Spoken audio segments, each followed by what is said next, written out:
This will be a podcast by an optometrist working on vision improvement. It is written by a lot of Bates Method authors for that reason. I mean, my personal anecdote as I progressed anyway. But how do I explain my flashes of clear vision? And sometimes it was really clear. Um, so I had to keep that in mind. I don't like to throw any evidence under the bus, ever. And I thought about that. And I thought, wait a minute, I was walking in the park one day. I've studied this method in this subject of myopia for 19 years now. I did it before optometry school. And in the beginning, I had the thought, well, if I can do it, reverse myopia the real way, and it, I did what a Christian's not supposed to do. I prayed for no help and just let me figure it out. And like a little kid who says they're going to take the fly swatter and kill all the flies. You're like, okay, go ahead. That's kind of what was happening there. I began eventually to pray, and it took years. Just I'm tired. Just please do something about my myopia. Just deal with it.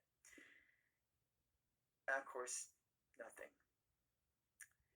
One day I decided in March, back in March, to create a philosophical output on social media based on the idea of the eye being the lamp of the body, that we can see the route chronic diseases are going as a whole based on what we see is happening in the vision.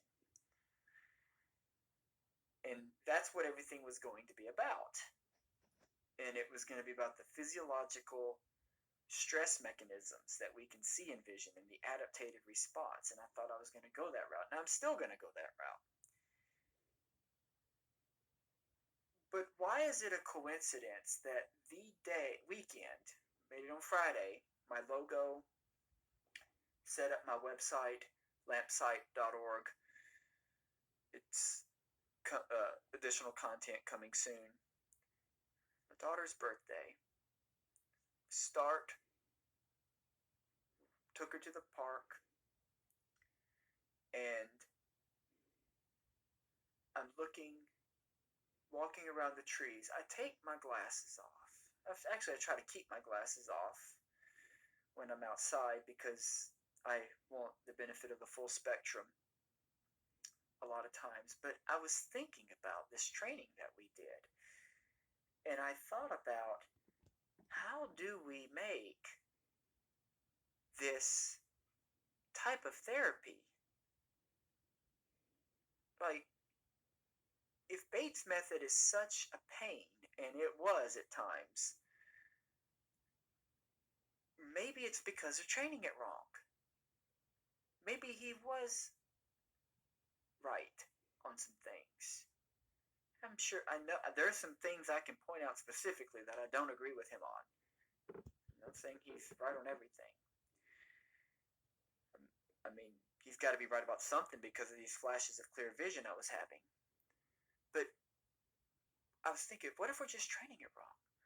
What if the movement, since I know from my optometric training, mainstream training from first year optometry school, we have a vast array of non-cognitive eye movements: microsaccades, optokinetic nystagmus, vestibular ocular reflex, and there's others.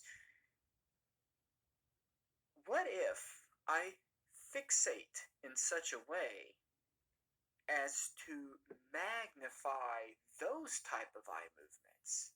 That would be consistent with what Bates observed, but he didn't have the science to articulate those intricacies. So he had trained voluntary eye movements, top down, cortical, active, um, and output based control. that was the key that it seemed I needed. And that was the day that I put that together, March 23rd, 2025. So I'm like, what if I do this other colleague's technique where he fixates on the space? He calls it The Shape of the Sky, and he wrote a book called Shape of the Sky by Dr. David Cook. It's a really good read. But I'm like, what if I employ something like that? And I start looking at the shapes of the spaces between these tree branches, because there wasn't a lot. It was March. It was not a lot of leaves.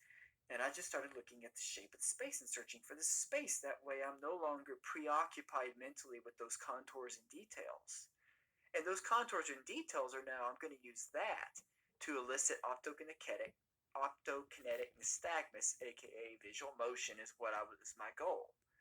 And lo and behold, my vision started to get clearer.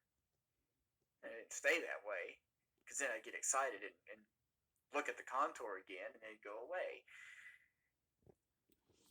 But now I realize for the first time, these flashes of clear vision were no longer random.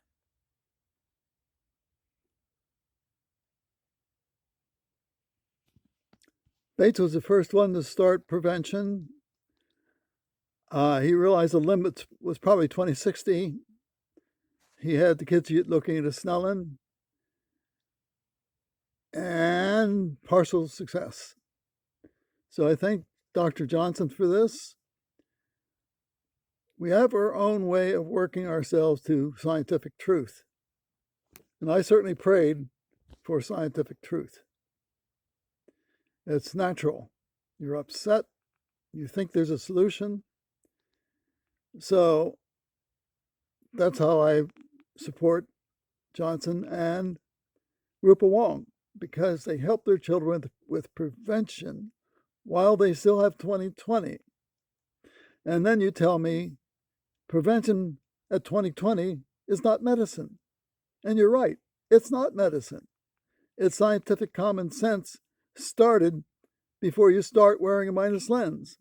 But this really means you must personally monitor the Snellen and always pass the legal requirement. This transfers a great deal of intellectual and physical responsibility to you to never let your Snellen get down to 2060. And I don't care what method you use. You can use Bates, you can any method. But ultimately, objective verification must be on a Snellen with you personally making the measurements and knowing how to do it. That's a scientific education, engineering education. If you don't make your own measurements, you're not going to trust any results you might get. From the story of Dr. Prentice, it was very clear that the person had to have the knowledge and wisdom and fortitude to conduct prevention for himself before he got down to 2060. Because if he got worse than 2060, he probably could not get back out of it. So let's keep an open mind. This podcast is about 50 minutes long. I welcome all new ideas, and when an optometrist supports prevention or recovery, much like Steiner supported prevention and recovery, I listen to them, as we all should. I obviously have my own opinion on my own prevention and the need for lifetime prevention and personal objective measurements as an engineer. Add your own commentary. Steiner was not wrong, nor is Johnson. They have different ideas, but we should learn from them. Thank you. Thanks, Steiner. Thanks, Johnson.